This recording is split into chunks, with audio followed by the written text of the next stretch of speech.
Бунт Пригожина замяли, с Пригожиным договорились. Но остался самый главный вопрос. А как это вообще могло случиться? Что это за демоническая сущность? Как путинский олигарх второго эшелона смог поставить под вопрос власть в России? И главное, может ли это все повториться? И ответ на эти вопросы российскую власть очень сильно волновали бы, если бы она хоть что-то соображала. Потому что Пригожин не причина проблемы. Он ее симптом, и устранение этого симптома никак ситуацию не исправило. Прежде чем сегодня начнем ролик, хочу попросить вас поддержать нашу редакцию подпиской на регулярное пожертвование. В мае и июне у нас донаты падали, и было бы здорово вернуть их на прежний уровень. Подписаться можно здесь на Ютубе или на Патреоне, или, если у вас российская карта, на Бусти. Донаты – это важная часть бюджета канала. Они позволяют нам оставаться ни от кого независимыми, планировать деятельность и выпускать ролики каждый день. Ну все, теперь к ролику.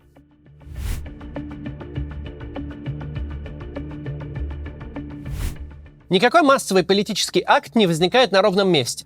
Никакой политик не может организовать его своими силами. Талант политика в том, чтобы вовремя почуять общественную потребность и возглавить ее реализацию, создав соответствующие инструменты и предложив тактику. Помните это популярное выражение пропаганды «Навальный вывел людей на улицы»? Так вот, выводят на улицу только домашних животных. Еще государство может бюджетников свезти автобусами. Но на митинг люди выходят сами, потому что считают это важным, потому что имеют вопросы к государству. Любая массовая акция – это просто индикатор общественного недовольства. Когда недовольства достаточно, можно сказать людям «собираемся там-то и там-то». Но когда недовольства нет, ты никаким образом его из воздуха не возьмешь. Насколько бы авторитетным политик ни был, ты скажешь «собираемся там-то и там-то», а просто никто не придет. Так же и с вооруженным восстанием. Если командир, который сказал «идем на Москву», не был тут же обезврежен своим же окружением, а совсем наоборот, если его поддержали тысячи вооруженных людей, а солидарны с ним были по меньшей мере миллионы, то это единение не взялось из ниоткуда.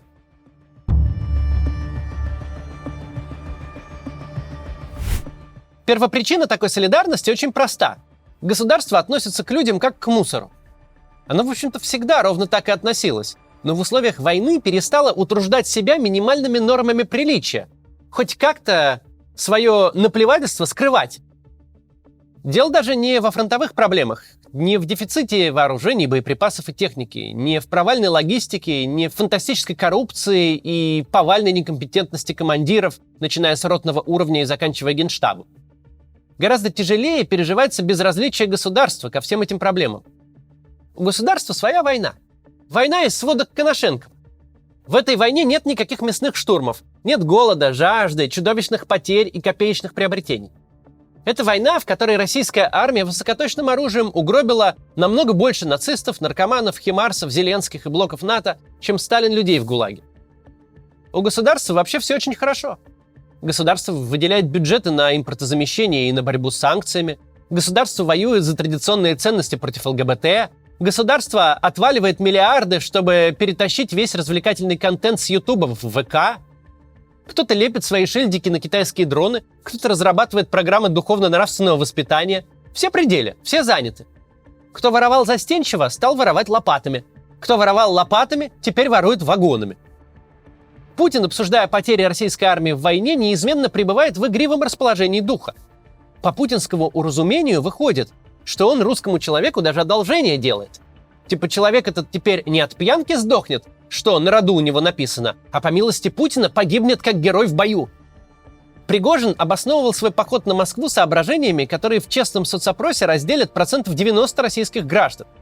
Ни сторонники, ни противники войны, ни то абсолютное большинство, которое войну из своей жизни просто исключило. Никто не будет спорить, что власть в России состоит из жуликов и воров, которые настолько сконцентрированы на личном обогащении, что жизнь и здоровье, не говоря уже о благополучии подданных, это вопросы, которые у них на повестке дня просто никогда не появятся. Точно так же это жулье относится и к своей воюющей армии. Оно совершенно без понятия, за каким чертом развязала эту войну, без понятия, каким в реальности образом она ведется, но будет ее продолжать до тех пор, пока люди не кончатся физически. Что изменилось-то с того момента, как с Пригожиным удалось договориться? Армия стала меньше ненавидеть и презирать собственное начальство? Инженер-строитель Шойгу в кителе генерала армии перестал быть посмешищем? Стали меньше воровать на солдатах? Больше ценить их жизни? Случилась ли хоть одна отставка, о которой так грезят вот все эти Z-каналы? Может, хоть предпосылки для этого появились? Нет. И дальше, похоже, все будет ровно наоборот. Неуязвимая ныне армейская верхушка будет воровать вдвое больше. Будет вешать лапшу на уши Путину вдвое гуще. А жизни солдат, если возможно вообще вычитать из нуля, станут для нее еще дешевле.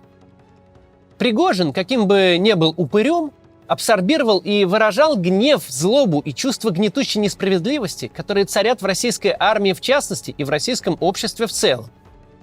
Да, Пригожин ушел с повестки дня, но причины, которые сделали его суперзвездой, никуда не делись.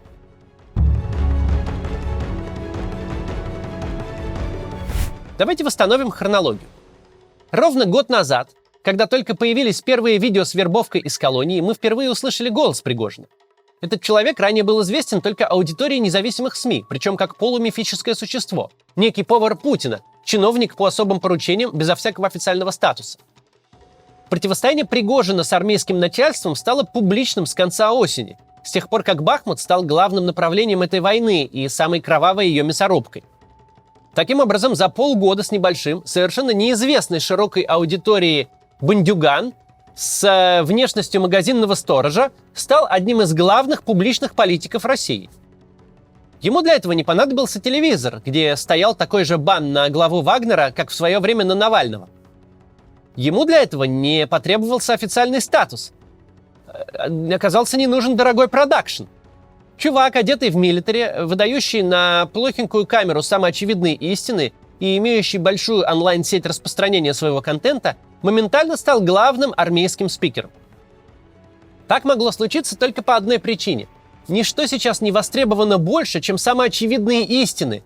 Российское руководство не нужно разоблачать. Их образ жизни, их публичное поведение, их вранье говорят сами за себя. Не нужно ничего особенного выдумывать и строить сложные риторические конструкции. Если ты конченых уродов называешь конченными уродами, то публика с тобой солидарна. Пригожин – часть очень большого явления. На чем взлетел провоенный сегмент Телеграма? На том, что авторы Z-каналов талантливые все как один? Да там 90% написано помесь школьного сочинения с ментовским протоколом. Эти типа военкоры в большинстве своем 2 слов на письме связать не могут. Но контент этих пабликов разительно отличается от того, что транслирует российское государство. От самого последнего депутата, от вынутого из чулана телевизионного эксперта и до Путина. На этом фоне любые люди, которые хотя бы пытаются называть вещи своими именами, махом набирают аудиторию и влияние. Мятеж Пригожина – тяжелый симптом общественного нездоровья. Симптом того, что начальство все больше живет под собою, не чуя страны. Ведь оно построило страну виртуальную. Страну, где соцопросы показывают абсолютную поддержку Путина и его войны. Страну, главная проблема которой – это гендерная идентификация граждан.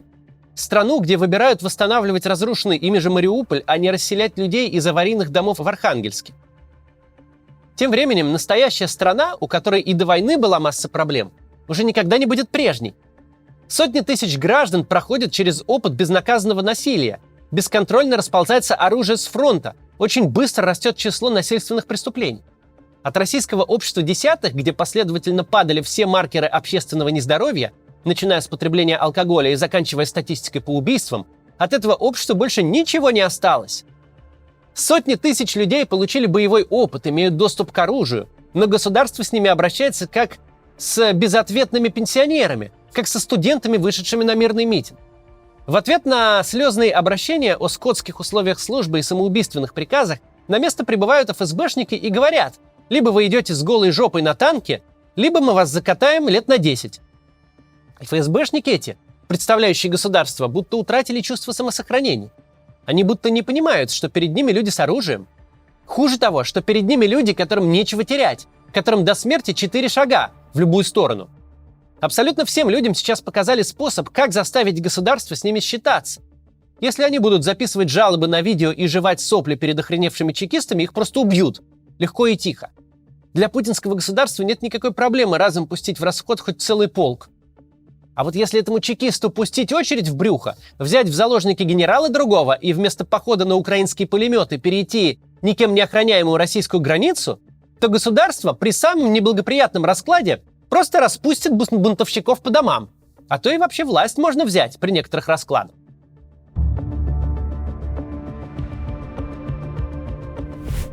Последние дни нам показали, что российские власти сочетают в себе качества, свойственные маленьким декоративным собачкам: предельную свирепость, абсолютную безжалостность и крайнюю трусость. И это видели все. Этого никак не скроешь. Государство готово без малейших сантиментов раскатать кого угодно, кто ему не сопротивляется. Но если против него поднимают оружие, то сразу начинаются переговоры, причем переговоры на условиях тех, кто поднял оружие. Нет выборов, нет возможности для массовых уличных протестов, бесполезные инструменты публичности. Никому нет дела до обращений солдат и их близких. Вооруженный бунт – это единственная эффективная и ненаказуемая форма политического участия. До войны было очень модно опасаться радикалов, на этом строилась значительная часть пропаганды. Дескать, если Путин не удержится у власти, на его место непременно придут какие-нибудь сталинисты или нацисты. Власть в стране захватят вооруженные люди, которых сегодня, мол, сдерживать может только железная вертикаль. Для подобных опасений было примерно 0 причин.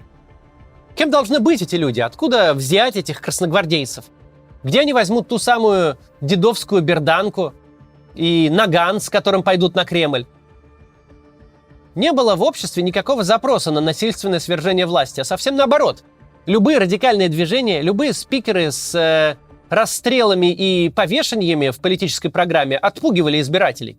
Радикал в нашей политической культуре, где главный избиратель пожилая женщина, был синонимом маргинала. Собственно, примерно все боевые организации, все сообщества радикальных националистов, все милитари-стайл политические движения и зигометы, кроме, пожалуй, МБП Лимонова, создавались самими же спецслужбами, с тем, чтобы картинно их разгромить и получить новые звезды и награды. Не может политическое движение существовать без опоры в обществе, без какого-то запроса. А когда общество всецело занято получением потребительского кредита на кондиционер и стиральную машинку, запрос такой возникнуть не может. Именно поэтому власть всегда легко допускала и даже сама создавала радикалов. На их фоне она смотрелась очень выгодно, как последние в стране европейцы, препятствующие приходу к власти нового Сталина. А вот с движениями либеральными, напротив, боролись с нулевой терпимостью, потому что запрос на гражданские права, на легальное политическое участие был вполне реальный. И по мере того, как общество решало вопросы базового потребления, запрос этот только рос. Оппозиция и либеральная оппозиция – это синонимы в русском политическом языке. Потому что только либеральные движения действительно могли и в выборах успешно поучаствовать, и уличную акцию провести, и публичное давление на власть оказать. Но это раньше. Сейчас ситуация иная. Да, вооруженные люди, призывающие наказывать мразей, все еще воспринимаются маргиналами. У них нет сколько-то значимой общественной поддержки, выходящей за единичные проценты. Но та часть общества, у которой есть оружие, поддерживает их очень сильно. А для вооруженного мятежа, для насильственной революции тебе не нужна поддержка даже пары процентов. Тебе нужна поддержка тех тысяч или десятков тысяч, кто будет стрелять. Мы примерно полгода назад говорили, что скотское отношение к собственной армии создает предреволюционную ситуацию. Сейчас мы увидели, как это работает. Революционная ситуация не зависит от конкретных лидеров.